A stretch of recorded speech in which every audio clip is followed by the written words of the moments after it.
susu bandeko na nga nazo kebisa bino partout bolali mboka eza pasi tia tumbazwi frappe parce que dans Saint-Esprit c'est un comédien un écobiste bakanga endoki na mbujima isori na kananga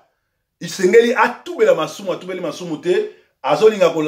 kolaka batu ke ya ko libérer batu et pourtant yé moka dans la captivité. Tu ne peux pas faire sortir les gens qui sont captifs si toi-même tu es dans la captivité. Donc tia tumbazwi frappe à bandoki pour azokende ko dénoncer bandoki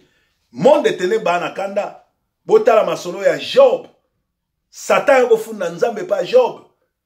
nzambe ayebisi Job ayebisi Satan beta Job Satan ayebisi Job ayebisi nzambe na ko beta yete po yo protéger ye soko zali protéger na nzambe te ko meka ko attaquer bandoki te ba ko beta yo biso ba ba proverbe 30 ba ko ka biso te poto tonna na nguya molimo santo toza ba appeler pe to banga nzambe.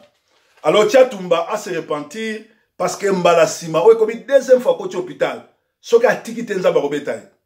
likambo kokamwa bandeko to ana poto to ayi koluka mais bato ya western union na Kinshasa bakomi kosakana na bato mwa ete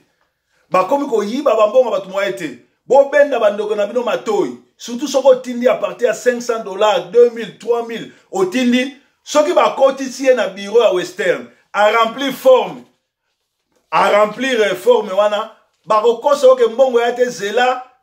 comme ça yako zwa lobi soki kaka yo vandi ozeli okei bango basi ba remplir yo so signé bazwi mbongo wana lero yo ya lobi mbongo esi bazwaki c'est-à-dire so oke na western surtout ya victoire komeka kokende zwa mbongo na western na victoire te soko lingo zwa mbongo na western kende kaka na